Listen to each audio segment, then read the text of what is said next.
So hello, good morning. My name is Daniel. I'm from GS1 and I help look after our communities and our partnerships.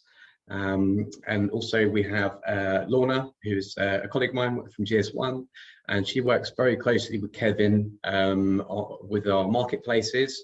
Kevin is actually from an organisation called Fuel My Website, and he's the founder there.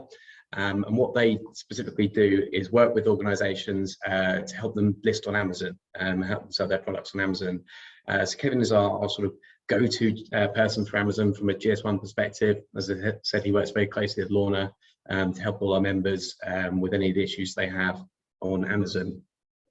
We plan to keep this quite a sort of relaxed session, and so we've got a load of questions that have been registered in advance. So we'll quickly whip through them and give those answers. And then for the latter half of the session, we'll open the floor up to a Q&A. So that's your opportunity for you guys to ask any questions you have. What we generally do is we try and bring people on screen so you can get a bit of FaceTime with Kevin and Lorna to ask your questions directly to them. And we'll hopefully be able to answer any questions you have.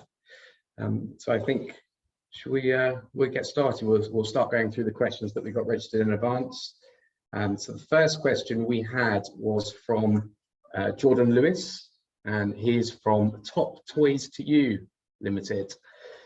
So he asks, what information does Amazon usually check for, and what the most important fields per the GS1 product data to fill in?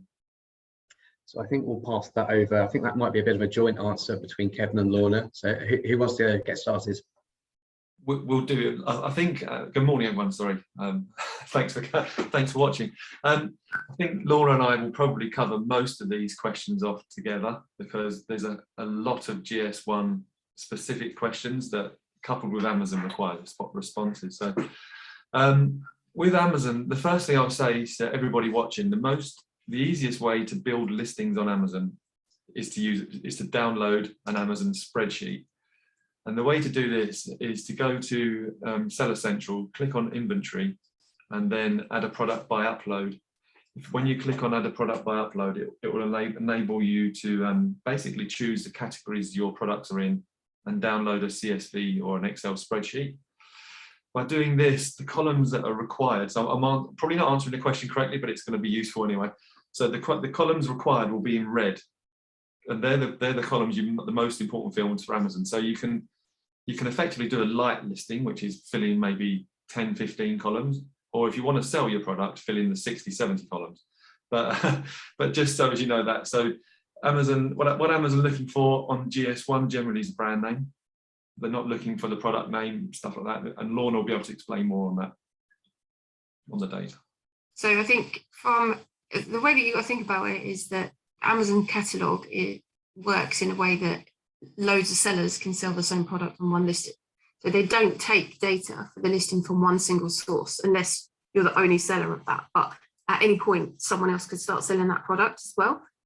So it's like an amalgamation of people's data from lots of different sources, depending on who's selling that product and where you're ranked in terms of trust for that data.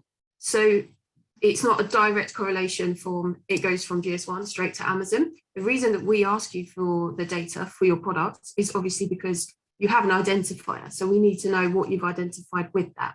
That service is actually starting to be trialed by various different marketplaces outside of Amazon as well. So people like bol.com in the Netherlands, Mercado Libre in the South America, they're actually starting to trial it to be able to use it for verification. But that's verification only. That's not the full depth of the catalog. So you're always going to still need to provide the depth of the data, like the big, meaty, detailed attributes to the marketplace directly. But as I mentioned, we need to know what it is that you've identified with that number. So doing it separately is sadly, you're going to have to put some hit with us and some with Amazon. But the brand is definitely the one that's the key to know. But doesn't mean that we want some blanks, we want them all filled in. Yeah. And actually, in that respect, so the easiest way to do that is when you build your listings on Amazon, especially if you're using a spreadsheet, you can copy and paste your titles and the brand name and all the other information directly on a spreadsheet you can download from GS1. Exactly. then re-upload that. Save me a job there, Kevin. What? But that's really important. I think also moving forward, there's, you know, as Lorna said, if you think forward 4 or 5 years, there's going to be new technology coming through, and I'm imagining, this is just my opinion on this, but I feel that at some point in the next 4 or 5 years, if not sooner, major retailers are going to want that data behind the GTIN, so they haven't got to manually type it in themselves as you do on Amazon. So always kind of think future proofing, really. Yeah, definitely. Right. So I think a couple of the questions that we've got, I think, are quite similar. So I think that we'll probably whip through these fairly quickly, but we do have one. I think the next one is from Mark Schelt from RPM. So he asks, why do some of our products require Amazon barcodes on top of our own? So I think that might be one for Kevin, I think. Yeah, that's probably, and this without looking at your account, it's tricky to say, but basically, when you first set up your Amazon account, it generally either accepts you for your own barcodes or forces you down the Amazon barcode route. You can change this setting, simply go Seller Central, Settings, Fulfillment by Amazon. And then if you scroll down the page, I'm logged into one now just to make sure I'm not giving you wrong information. So you scroll down the page and you'll see FBA product barcode preference. And that basically should say manufacturer barcode if you wanted to sell it using a manufacturer barcode.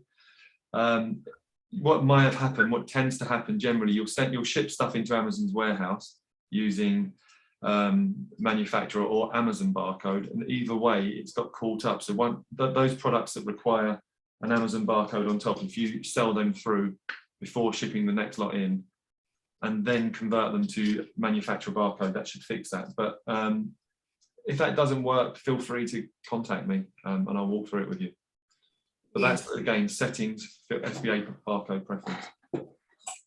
Yes, Amazon, the FN SKU is an Amazon specific barcode. So if you're only selling on Amazon, you only ever intend to sell on Amazon, then that's a perfectly viable option. But to make it more cost effective, more time effective for you, obviously using one barcode for the product, irrelevant of the channel, that is the benefit of GS1. So using the manufacturer's barcode, which is Amazon's name for the GTIN or the EAN number that you get from us, which should be a lot better for you because you don't have to do it differently per channel. Yeah, again, future proofing, really. So exactly. There tends to be, from my experience, there tends to be 2 types of sellers on Amazon. One type of seller that literally is looking to sell on Amazon, only Amazon, nowhere else. And then they suddenly make it and then they realize they've got to then start redoing all their packaging. Sometimes it's better to think again for the future. Yeah, and what I would say is only selling on Amazon is a bit scary because we all know that they're a little bit too handy on the account suspensions, and if that happens, then you've got no other channels and no other sales. So don't put all your eggs in one basket. We know that from experience. It looks like we've got Mark on today, so hopefully we've answered that. Chuck something in the chat if we've missed something. Yeah, good stuff. What's next? I see we've got a question from Martha there in the chat. So Martha, we'll definitely come back to you. We've just got a few questions been asked, so we'll work through them and then we'll pick that up in the Q&A shortly. So I think the next question from Tim Harry from TH Golf. I think we've kind of covered that one already, which is asking about the brand name error on Amazon. So I think you kind of sort of touched on that at the beginning about that's one of the most important fields to pop in the product data. Yeah, sorry, go on. I was going to say that the Amazon is actually looking at the brand name and matching that against who the account seller is. So it's one of their listing policies. It's not an issue with your number, but it's basically Amazon saying who is the account registered to. So if it's lornashop.com, but I'm trying to sell Nike product, and the number that you've entered is registered to Nike, they're going to say, are you allowed to sell that? Because you're not Nike that's selling that, you're Lorna's shop. So they want to see the match. So it brings up an error. And what that's basically doing is Amazon is saying to the seller, you need to provide us proof that you're allowed to sell that particular product if the brand name is different to the registered account. Yeah, which leads you to we were covering off all these questions. Actually, we're just covering all the questions off with this, so it's cool. But actually, so the best thing to do when you're selling any products, I see there's a few questions about generic, but if you've got a product that has, so there's two distinct things here. You've got brand name and brand registry. They're different things. So brand registry is if you've got a trademark. If you've got a registered published trademark, so it's no good if you've just registered it today, you've got to wait for that 4-month process. But if you've got a registered trademark, you register your brand through brand registry, and that should always link really to your GS1 account, right? And if not, you can download a GS1 certificate and it should match up with the company name and the company name on Amazon. But where you've got generic, right? So generic is where Amazon say, you don't have a brand, you haven't got a trademark, but actually if you can you need to send Amazon pictures of your product. So again, going back to what I first said, if you try and add a product using a spreadsheet, when it fails, again, I can yeah, we'll do a session on using spreadsheets, I think, but when it fails, when you upload something, the spreadsheet tells you all the errors you've got, and it might be brand mismatch. So if it's brand mismatch, there'll be a link, you click that and it say now you need to register to get your brand confirmed, your brand name. So not the trademark, but the brand name. So Kevin's Carrots, for example, right? If that's my logo on my product, but I haven't got a trademark, if Amazon can see that it's got Kevin's Carrots on it and it's got all the details are correct, they'll then allow that brand name. And that will get rid of the requirement for generic, because quite frankly, if you're using generic, it's going to be really tricky to sell. Yeah. Amazon is moving away from non-branded items. Really, they want branded stuff, so they make it harder for you.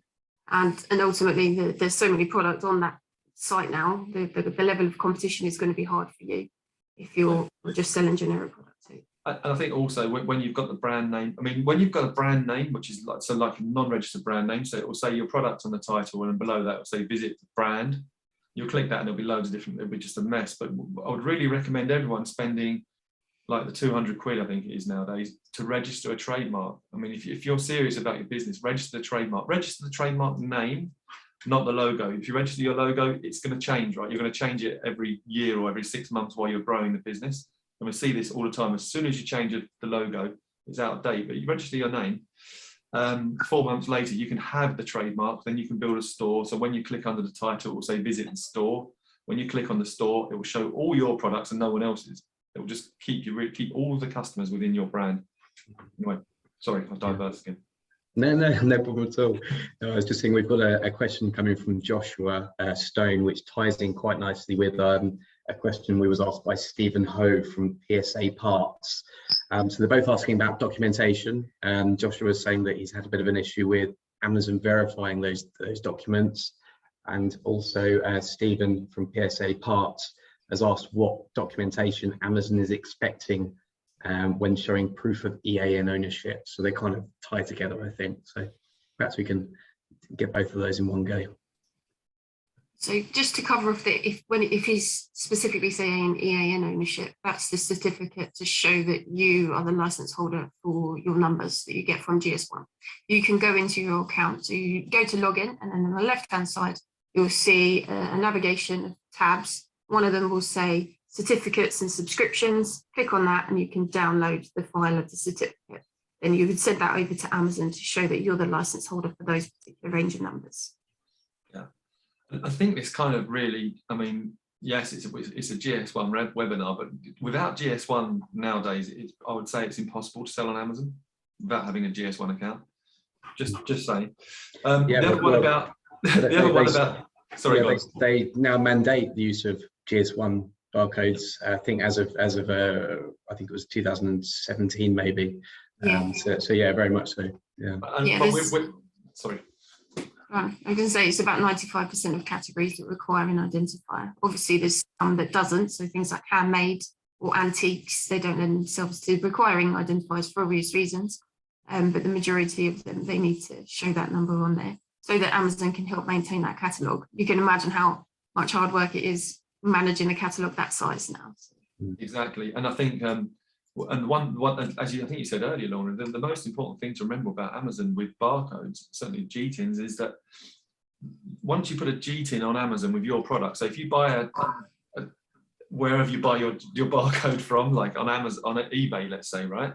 You list your product, and I've seen this question a few times actually in the last few webinars. But if you buy a GTIN from a non-GS1 source, and then you launch a product, you get 1,000 reviews, and you're number 2, and then Amazon suspended because the GS1 barcodes don't match, right? It's not matching your brand name. You can't change the barcode number. You've got to start from scratch. So all of that effort would have been wasted, and you've got to basically rebuild your brand on Amazon. So it's just so important nowadays to start on the right footing. And that's even if you can get it listed in the first place, because Amazon take a file to validate against them. So it's unlikely you'll even get it on in the first place. But the people that have done that prior to 2017, when they started the validation, are now experiencing that problem. Interestingly, we were actually looking at some of these GTIN sellers yesterday. And when you look into their terms and conditions, they're very shady. They actually state themselves a list of retailers that they won't work on, despite claiming that they work everywhere, Amazon being one of them. So it says, if you want to sell on places like Amazon and the others that validate, do not buy from us, which is the weirdest thing when they, anyway. Yeah, it's just not worth it. It's really, no, it's really not. I spend my whole day job dealing with poor sellers that didn't realise that this would be a thing, and I get reason why. Previously GS1 UK weren't able to offer small ranges, but you can actually get as low as 10 numbers now if you just want to try something out. So yeah, and that's something we worked together with, wasn't it? About two or 3 years ago, we kind of started coming up with that, and it's so I can't explain how crucial. Anyway, what other questions do we have, Dan? Maybe just to finish up on the one from Joshua. So the documentations. Oh, sorry, yes, I missed that. Things like passports and stuff, don't they? Yeah, yeah, Joshua, this is a tricky one. It depends where you failed. So if they verified you as a person, which is where you do I guess it's kind of an Amazon Zoom with your passport, so they can see your face and you all match. They do that first. Documents going through Amazon to verify your company, that's slightly different. Don't ever be nervous about them saying you're suspended, you're banned, you can't when you're signing up. It's just the usual AI stuff. So it always freaks everyone out. They're really attacking me, etc. They're not. Best way to get, the best thing really is to give me a shout, really. I'll put a link up in a bit where you can book a call. But what I would say is go to Company's House and download a deeper documentation on your company, upload that. I would need more information as to where it's failing, really. But you'll be able to sell on Amazon. We've got companies selling on Amazon that have been like literally banned. It's just because of little things that you do wrong. So one of the things might be you've got 2 accounts. You've had one seller account 10 years ago, you shut it down, then you've opened another one. That's a red light to Amazon. So there's various things. But yeah, Joshua, I think we'll probably need to answer that one later. Right, yeah, we'll put you in contact with Kevin and Lorna after the session. Brilliant. Great. So we've got another question that was asked in advance here from Nina Opoku, and she is from Instant Delights. She asked, how do you get an authentic niche product promoted and seen by your target audience? So a bit more of a marketing based question, I think. Is that one? Nina, if I can see you in the attendees list there, so if you can ping a bit more information, that'd be great. Best how to get authentic niche products depends on where the niche is, if it's in food or beauty, etc. Beauty is quite hard because there's quite a lot of people in there. I'll go back to the very first thing I said, really, which is download a spreadsheet and fill it in entirely. The more data you can put behind your product, the better. Mainly African foods, fine. We've worked with African food companies in the past. So there's 2 sites. So when we worked with an African food company, the first thing is you need to build the listings to suit the market, so to suit the UK. So your title suits the UK market, but use the African keywords. So I'm trying to think of some off the top of my head, but I think it was, I don't know, it doesn't matter. But you use the keywords in the back end. So all of the the colloquial keywords, put those in the back end so people can find you. I mean, we work with various brands in the food space from around the world, and you need to build the listing so it reads in English, right? So you're telling all the selling points in English, but you've got to put the colloquial terms. So we work with Scandinavian companies, right? And so the Scandinavian audience in the UK are looking for their own, they're Googling their own words. They're not like, you know, for example, pain, if it's bread in French, right? They're not going to be looking for, you know, there's certain things. So fill it with as much keywords relating to the language as possible and as much information as you can possibly put. So about you guys, about the product, how you came about the brand. If you've registered a brand, do that as well. And then more about yourself and why you built the brand. It's like telling the story. You need to tell the story throughout.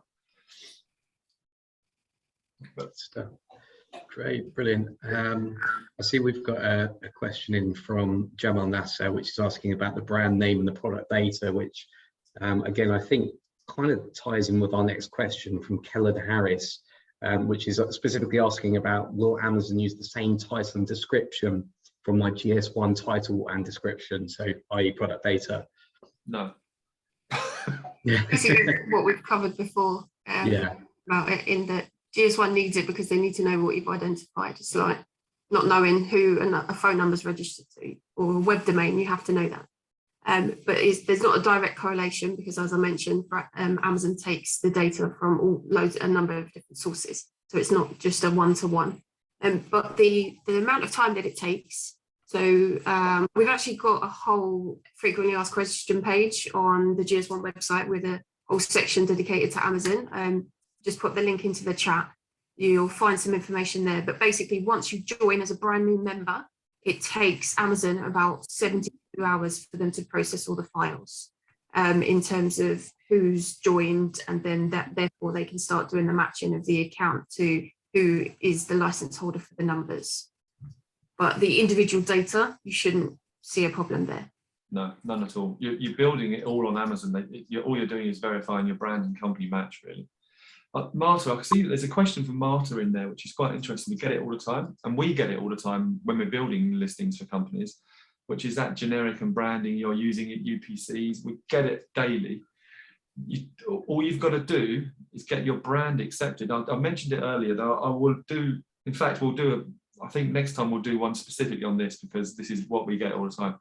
You have to get that brand registered. There's a certain link I can share. I'll find it while we're doing the next question. The next question I'm not involved in. I'll find the link, but basically you need to put the link on Seller Central, and it will force you down a path to uploading photographs of your product. When you do that, just like you do when you're opening a category, so if it's a gated category like grocery or beauty or whatever, you have to upload pictures of your product. Exactly the same thing. It's exactly the same process to get your brand accepted. Generally, within 24 hours, they'll accept it as a brand name, assuming it's not the same as someone else's that's registered with a trademark. Again, trademark. But if you do that, then you'll have no issue with your GS1 account. It will work straight away. But it's that brand is now, and this is something that's only happened the last 6-9 months.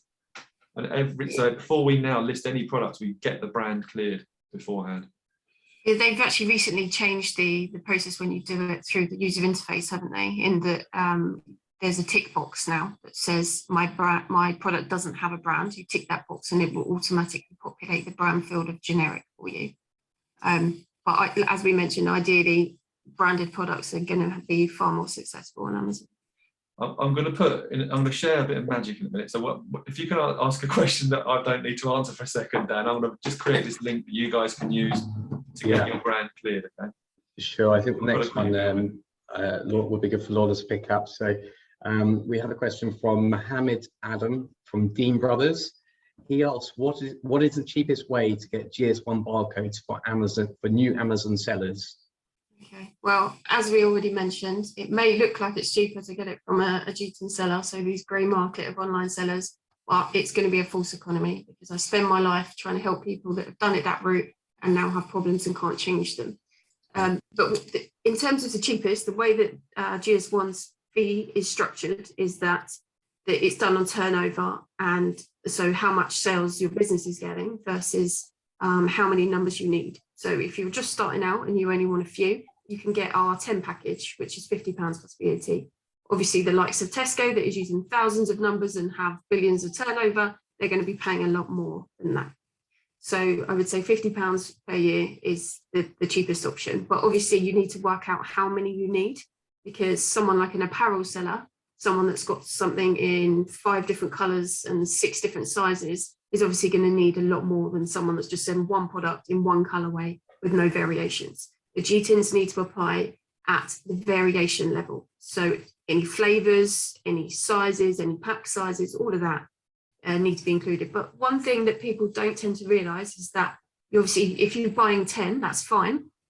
That's how many you get. But in addition to that, you're actually able to generate 9 other case sizes on that back of that. So when you get bigger and you start doing it as a case of 6, you'll be able to generate a GTIN 14 for that. So it's almost like you're getting an extra 90 for free, if that makes sense. But we've got plenty of videos on the GS1 account to show you how to generate all of those. Yeah, good stuff. Great. And then a question from Michael Aldred from Sion Enterprises. He asks about the GTINs, which should be used on Amazon, 13 or 14? Yeah, we get this. This is probably our most frequently asked question. Again, it's in our FAQs that I put the link in. But basically, Amazon are a little bit tricky in that they use different terminology than what's there for the GS1 standards. So basically, when you've got the drop-down menu or you've got it in a spreadsheet, whichever method you're using, you've got a choice of product identifier to select. When Amazon states GTIN, they're using that for a 14 number, and 14s are used for cartons. So, you know, like a 6-pack of a can of Coke as opposed to the individual singles. When Amazon are asking for an EAN, they're expecting a 13. Now, this is what you're going to choose for 99.9% of the time, particularly for UK sellers. We give you a GTIN 13 for an individual item. That's what you list it on as Amazon. Amazon want you to select EAN instead. We're trying to work with them to get it changed, but it's a global change. And as we know, Amazon takes quite a while to things updated. So it's taken a little bit. Yeah, good luck with that. Yeah, the final option is a UPC. That's when they expect a GTIN 12. And again, hardly any of you, if at all, unless you're registered with GS1 US and you've got a product that's been created in the US, will need to use that. I would say 99% of the time it's going to be EAN option. There is a slightly smaller GTIN, which is used for tiny little products, things like mascaras, things like cream eggs. They use what we call a GTIN 8. And it will only be if you specifically asked for that for a tiny product. So unless you're selling a product that already has an 8 on it, it's not going to be relevant for you. But if you are, then what you would do is put it in as an EAN. So that's thinking of a 13-digit number and add 5 zeros in the front. Well, appreciate that. There's a lot of information there. Again, on our frequently asked questions page, I've done a little YouTube video to show you exactly what you should put and some examples of those. So have a look at that.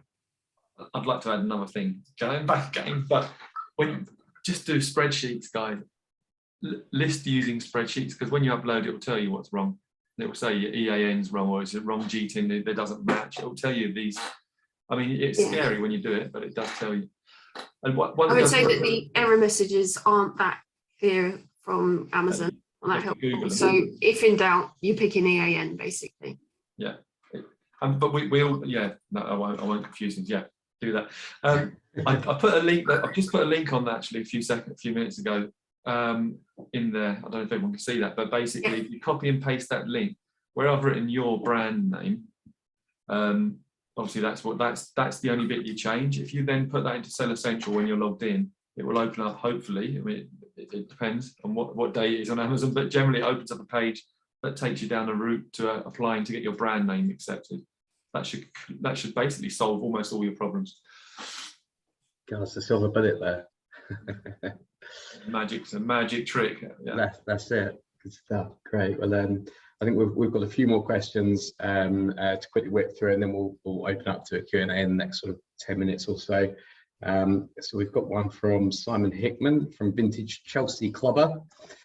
He says, what do you select on Amazon when you allocate a GS1 GTIN number in the UK, i.e. either a UTC, EAN, or one of the other options? So I think that's fairly similar.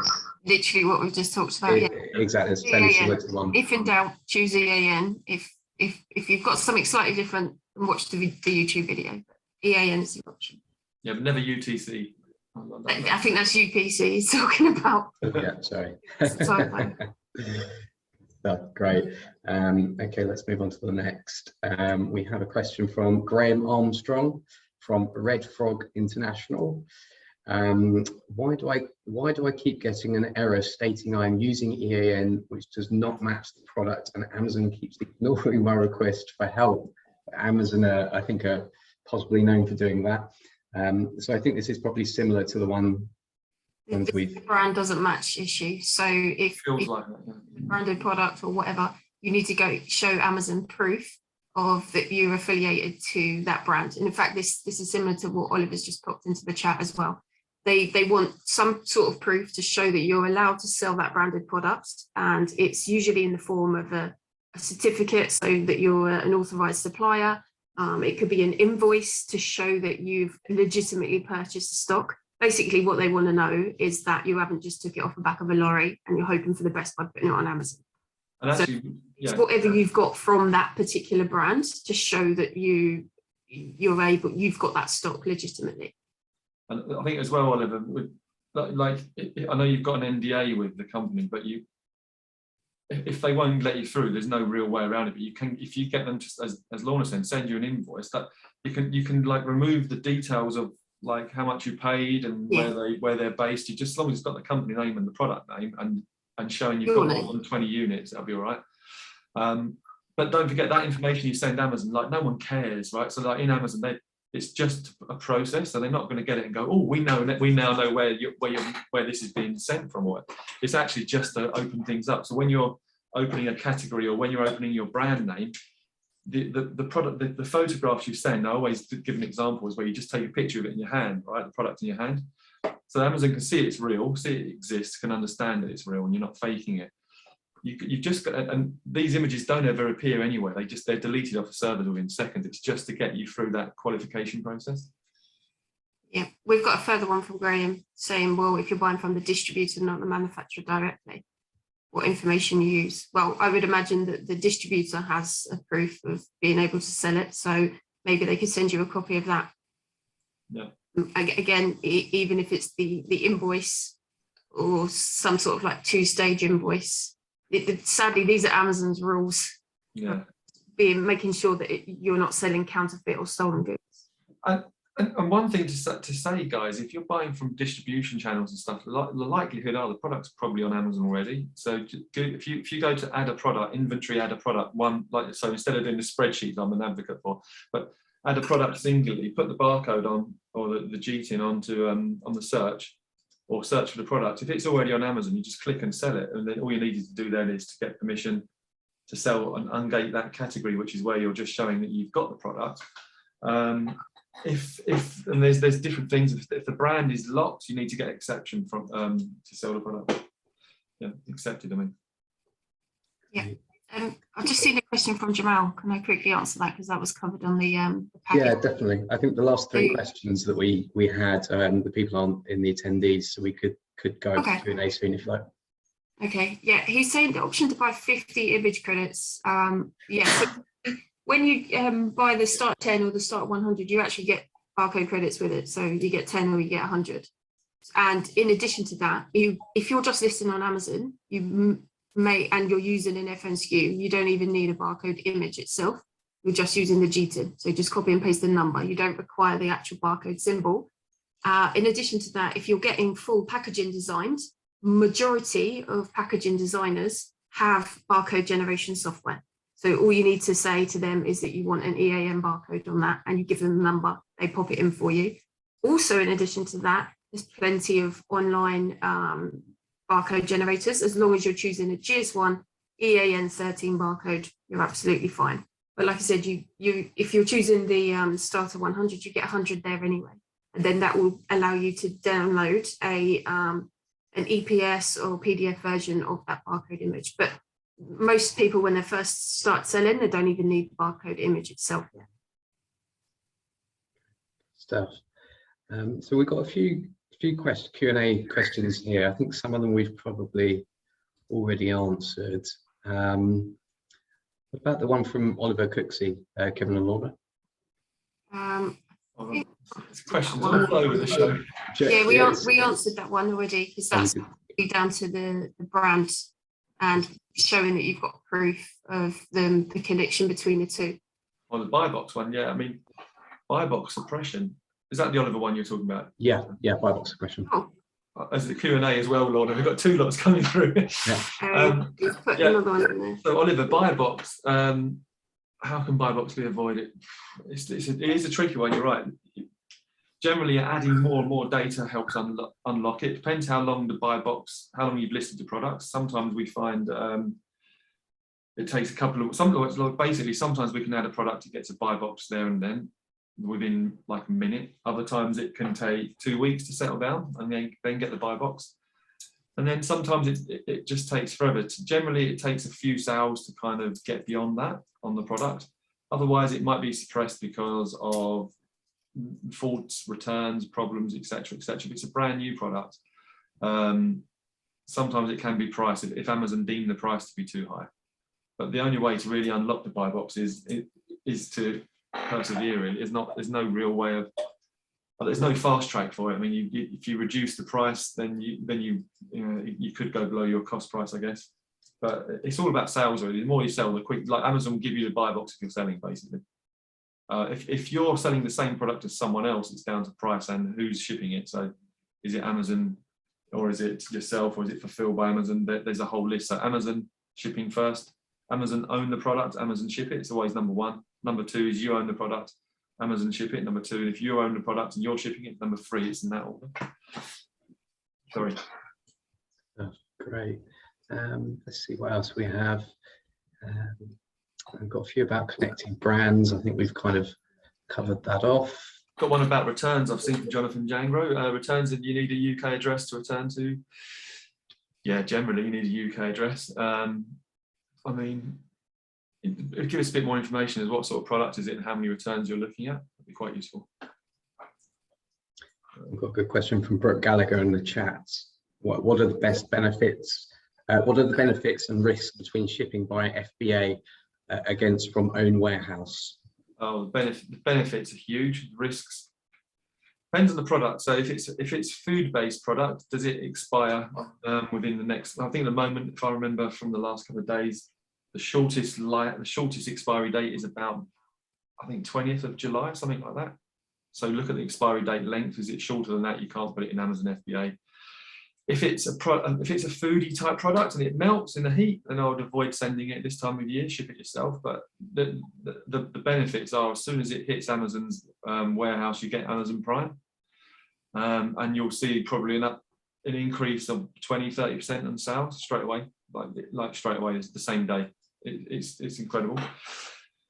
Shipping into Amazon is tricky. There's 2 ways to ship, and we'll do another session on that sometime. But but definitely, I mean, FBA warehouses.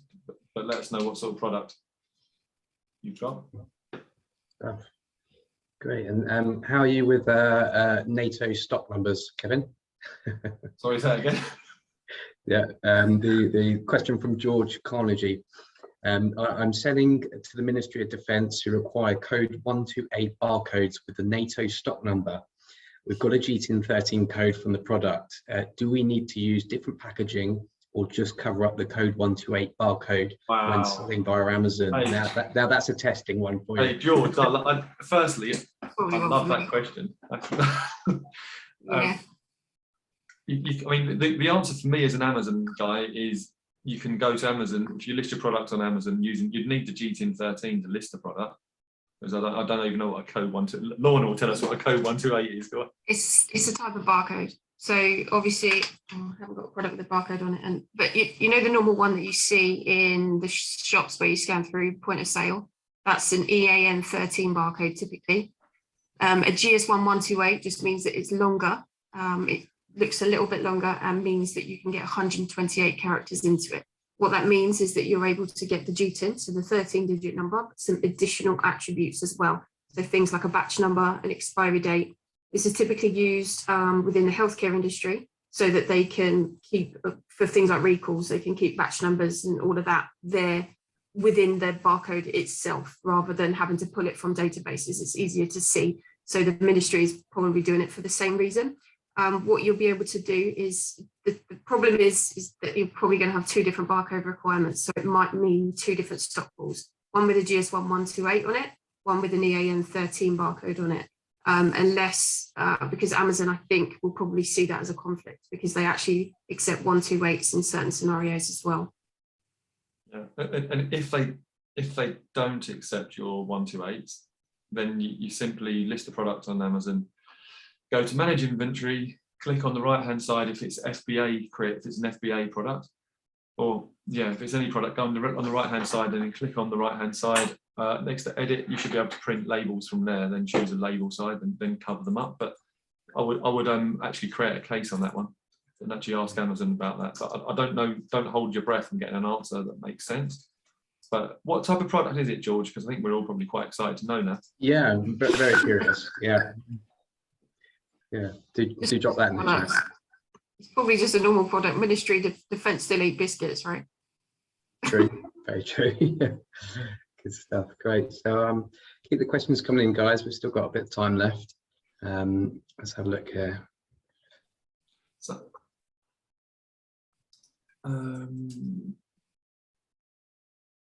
there was a question saying, how will the barcode be delivering to Amazon and who will put the barcode on my product? I think we've covered that. I mean, you should print the barcode or the GTIN on your product. So barcodes, EANs, GTIN, so basically your 13-digit code, which is a barcode. That should be printed on your products directly. If it's not, and you're kind of testing the market at this stage, then once you list the products on Amazon, as I've said just now, you can print barcodes off. I mean, again, if anyone contacts me, I can show you the sheets we use, which are Amazon ready. You just literally print the barcodes on it's like a label envelope sticker, print them off, then print them on your stick them on your product. You can also, for everyone interested, you can pay Amazon per unit to apply a barcode for you. An Amazon barcode, so it's not a barcode as such, it's an FN SKU code. But that works for them as well. What luxury fashion brands are selling on Amazon successfully? For it's tricky. In the USA, Aneta USA was launched in Amazon luxury was launched about a year and a half ago. UK not so much. I've got some brands we're working with that are selling fairly successfully, and they're kind of £500 to £1,000 jewelry, stroke pocket watches, etc. They're doing fairly successfully, yeah.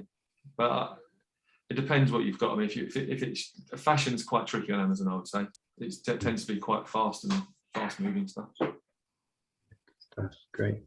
Let's have a quick look, see if we've got anything on the Q&A.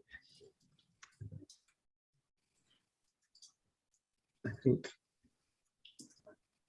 if there's any more questions, guys, keep them coming in. What other questions have we got? Let's have a look through. I have a product, so this is Josh, a product produced in China, sales in the USA. Will I need a different barcode from EAN and GTIN?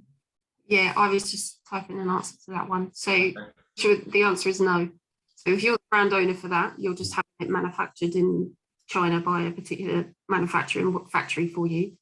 You don't need anything different to sell in the US and here, they work interchangeably. So the numbers that you get from joining GS1 UK, for example, they will be fine for selling within the USA and vice versa. Yeah, they're completely global.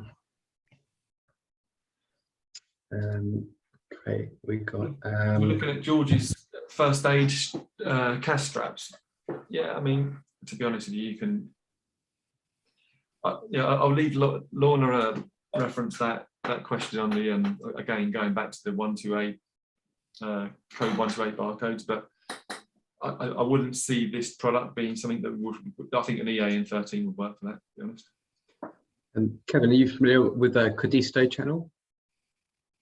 A question from Alexander Mehra. He said, would like to know if anyone has any experience on the Codisto channel cloud in uploading products to Amazon. Is that something you've come across? Not heard of it. I mean, there's plenty out there. How many products have you got, Alexander? It might be a red herring using all the. If you've got thousands, then there's quite a few platforms out there that do enable you to map products. I mean, yeah, if you could let us know how many products you got, Alexander, I can probably answer better if that helps. Great. I'm confused by the definition of brand. So Graham Armstrong question, very useful. I'm confused by the definition of brand. If I'm selling an Avalon arm guard as Red Frog, what is the brand and what's a sub brand? So the brand, if it's an Avalon arm guard, the brand is Avalon. Red Frog will be. I think it's Red Frog. Yeah. Yeah, but are you also the owner of Avalon brand, as well as being the owner of Red Frog company? Because if you're selling Avalon products and they're already brand registered, already listed on Amazon, then that will cause an error. So you need something from Avalon to show that you're allowed to sell Avalon products despite you being Red Frog as a company. Amazon is basically saying, this is Red Frog selling Avalon products, not Avalon selling Avalon products. So what is the connection? Are you allowed to sell those products? Unless, is Avalon not the name of the product, possibly? Well, Arm Guard would be the description of the product, I would think, unless Avalon is it sounds like a brand to me as well. Yeah. Okay. There's a really interesting question, Stephen Ho in Q&A, about the description you told us when I did. Does Amazon check the description? They don't check the description. What you're seeing is you're using codes that do not match the products. That's, again, you've got to get. You won't be suspended, right? They say you'll be suspended, blah, blah, blah, blah. That's just basically there's an error when you're listening. So what that's all about, getting the brand name. So again, the brand name. So what the name that's on the product, okay? So if it's Kevin's Carrots on the bag, it's Kevin's Carrots, the brand name. If it's made by KevinDixie.com, right, that's not the brand name. The brand name is the logo of the package. You need to get that brand accepted and make sure that matches with your GS1 account. If it doesn't match the brand name, then the GS1 account showing your company name matching with the company name on Amazon will be sufficient. And then you just basically create a case and they'll get that cleared. And it tends to be cleared very quickly, all this. Like, this is one thing. If you've got the right brand name, the right GS1 certificate, it's cleared instantly almost. Great. And everyone's got this problem. Look, this problem is flying through. It's the brand name, and we'll do I think that this needs to be the next session on how to do this from scratch. We'll do a one-on-one. Yeah. Well, there's been an interesting follow-up from Graham. Yes, there is no point registering as Red Frog. Avalon should have their own GTINs, and you should be using their numbers. This would only be if you're the brand owner. But sometimes people have the name of a company and the name of the brand, and they're different. But if you're selling someone else's product, i.e., you're selling a Nike shoe on Amazon, you should be using the Nike GTIN, not your own. And we've got a client, as I said before, that sell hundreds, 1,000 plus SKUs. They're from about 50 brands. But when we're listing the products, the brand name is the brand name. They've got permission to list all of those products directly from the brand. And it's for archery equipment doesn't have an EAN. But EANs can be applied to any sector. It's not sector specific. So if somebody's trying to sell something with another partner that requires numbers, then they have to get numbers. Like I said, NHS use these numbers, Rails use these numbers. It's not sector specific. Maybe it's just be that Avalon in particular haven't actually sold their products through other trading partners that's required them. But the point of using them is so that they don't clash within systems. And a retailer as big as Amazon needs to have it unique to ensure that they don't clash. Sure. So we had a follow-up from Alexander who asked about Codisto earlier. So he's saying he has 300 prints and posters. So the brand or the company is Lawyers Arts Clubs, and it sounds like they are uploading them using this platform Codisto via Shopify. Saying, do we think 300 plus prints or posters would be easier to upload via Amazon? Interesting question. There's quite a lot. Are these posters? I'm assuming the posters are not one-off posters, right? So, or prints. I think there's a print as well. I've built spreadsheets on Amazon with 700 lines on them. It takes time, right? But you're doing it correct. I think the problem we've got, there's a company I'm talking to at the moment, I can't disclose, but they're building a software that enables you to import and map your lines on Shopify. Problem is Shopify don't give you enough information. You can't put as much information in Shopify as you do on Amazon. To do a decent job, you need to really build it. But because yours are posters, right? So the actual data is, the title is probably going to be tweaked slightly for each one, but ultimately it's going to be very similar. Most of the data is going to be the same throughout the Amazon list, apart from the size the weight, and the content on, or what's on the poster. You've got 5 bullet points of every listing. I'd probably, if I were you, I'd have the 2nd, 3rd, and 4th, and 5th, sorry, all the same throughout the 300 plus, and then change the first bit. There are, I'll have a look. There are some other platforms you can use, but yeah, I'll let you know. I'll let you know in 2 minutes. Good stuff. Let's have a look here. I think we've got questions in the Q&A. Let's just see what we can dig out. One quick one from Brooke, which is quite minimum levels of inventory that Amazon requires to hold.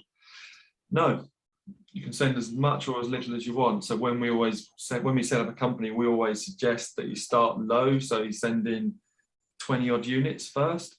If it's a brand new product, no one knows it, there's no point sticking a pallet in. Stick 20 products in first. You can ship in every day of the week to Amazon. It's not, you're not restricted to any time or date. So shipping 20 units first. Any less than 20 units is quite tricky. Reason being is you've got Amazon AI going, well, you've only got 1 in stock. We're not really going to push that for you, because if that's sold, then what, right? Where do we get the next sale from? So make sure there's always about 20 in stock, then that should be enough to get you going. Crikey, there's a lot of questions everywhere. So. Yeah, it's always good to see. We've got about just over 5 minutes left, so we'll do our best to get through everything. Let's see. Yeah, the UPC error. I keep saying that to Jordan's asked. Sorry, Dan, another question about the UPC error. Yeah. I mean, I guess that I'm saying it clears up in minutes, right? We can get it cleared in an hour or two. But I think it's because that's all we as a company do is Amazon. So all we do is sit and look at Seller Central all day.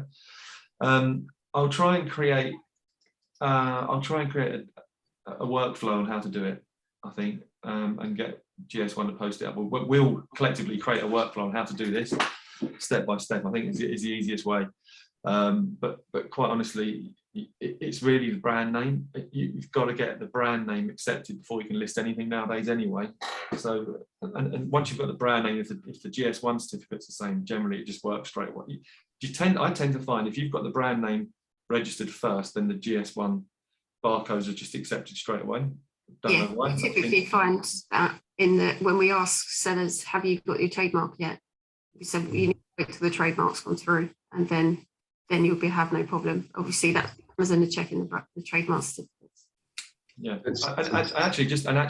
again, the trademark is no problem. Right? If you've got a trademark, it will fly through. If you haven't got a trademark, but you've got the brand name, like that link I sent earlier, if that works, if someone said it didn't work, I'll have a look, make sure.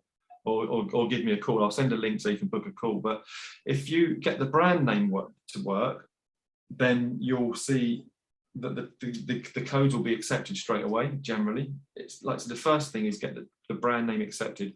There's no space on Amazon to get this accepted though. So this is the problem, which is why we use spreadsheets, because it then tells you why the problem is and gives you that link that I put in the chat to then put at the top. So even if you just download a spreadsheet, try and have one product using the spreadsheet, put in the bare minimum, it will tell you and give you the link for your brand name to do it there and then. That actually, on such as having a brand, Matt Connor said, well, how do you list a product if it doesn't have a brand? Is that something that's possible to do?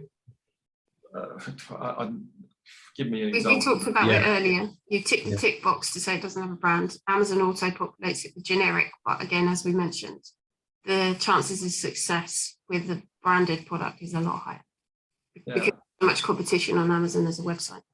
Yeah. If you're doing generic product, let's say you've got a cardboard box, right?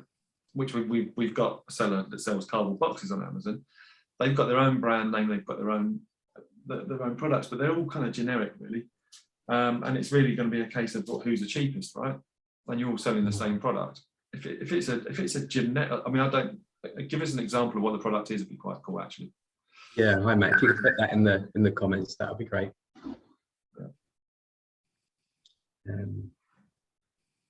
Let's see what else we've got in there. Amazon check the photos of the items only when approving the brand name. Amazon checks the photos of the items. So the photos I explained earlier, where you take a picture of it in your hand, Amazon check that when you're opening the category. They won't. It will fast track your category opening process if you take a picture with the product in your hand, right? So Amazon know it's real. but bear in mind they want to read everything on the label. So, and this is done manually with a human rather than AI. Same with the brand. All they're looking for is a picture of the brand on. You should put your hand on it, and then they'll know it's real. Done. With regards to photos being checked on Amazon, they do check the photographs using AI when they're on the listing for things like text and stuff like that. So the main image has to have clear white background product. That's the only thing they check, actual photographs. Like Company's House, they check Company's House, etc. I'll find out. Kevin, Matt's just come back and he said the unbranded item is a hair clip.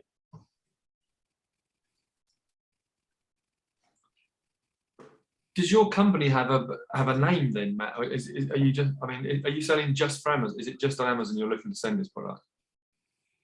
It looks like you are. Yeah, a new product. Is there anything else like it? If there's loads of products the same without the brand name, then I would sell on the same product.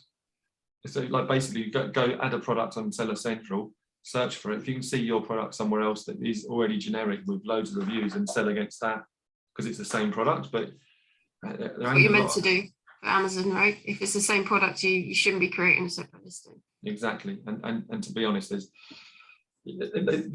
that's the thing that kind of is the red herring, really, I guess, with all of these Amazon webinars you see on YouTube, which is to go and buy loads of generic products and flog it on Amazon, buy pallet loads of it. To be perfectly honest with you, you're in a pricing war, and that's all you're doing. There's no real skill to it. And it's actually the guys telling you to do that, selling their software to work with, and that's all they're looking to do. And actually, if you buy a pallet load of, like, I don't know, hair clips, for example, you know, someone else will have bought 15 pallets and got it slightly cheaper, so you'll be in this pricing war generally. I mean, you should have branded, then you've got a brand, and you can build something up and build a range around it.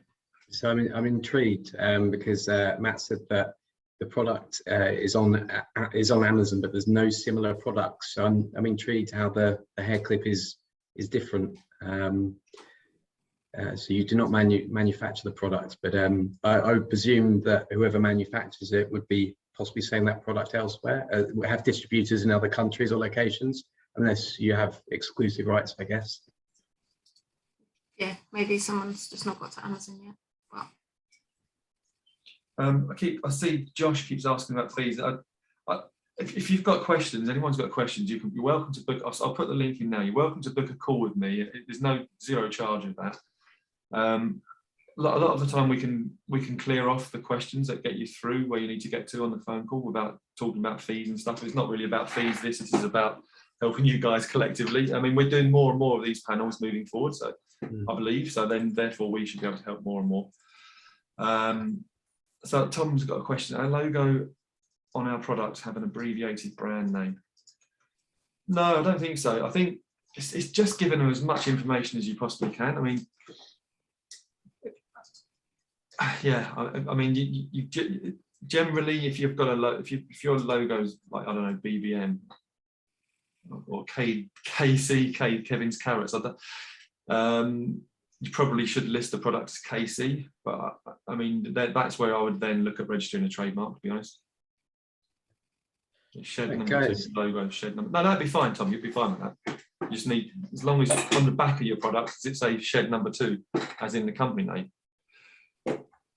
Yeah, I think we're going to have to wrap it up there. We've reached our deadline. But listen, thank you guys all very much for your questions. We'll certainly be following up with an email to everyone that registered for this session with a recording, so you can backtrack and re-listen to any of those answers. And we'll be hosting another one in around a month's time. So when I send out that email to you guys, we'll put the date for that in that email as well. So if we haven't got around to answer your question, do please come back in next month. There'll also be a link to Kevin's website. So if you do want to get in contact with Kevin, go onto his website, contact details will be there, and get in contact with him, and he'll be able to offer you, a call with, to help get to the bottom of whatever questions you guys have got.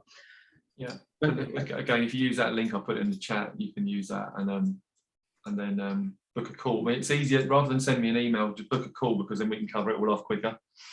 Yeah. what I would say is just a final thought. We know Amazon's hard work. We know it's confusing. This is why we're trying to host these sessions, but stick with it and hopefully we can get you some help. It always pays off in the long run. It just, and I think the other thing, sorry, we're running well over now, but the other thing to say is don't take the emails you get from Amazon when things fail, don't take them personally, because everyone gets them. Yeah. You know, like you're going to be closed down, where you could have your brand permission. Like I've seen things where people are faking reviews, right? We've got accounts that have been faking reviews, faking their rank, and they've been shut down forever, and we've managed to get them back up again. So don't worry, you're never going to ever be chucked out for doing something wrong, but just make sure if something doesn't feel right with Amazon, just then it probably isn't, and don't do it. Like reviews, right? Very important. Good. Thank you, everybody. Great. Have a Thanks, great everyone. day. Have a good day, and we'll be back again in a month. Bye. Cheers.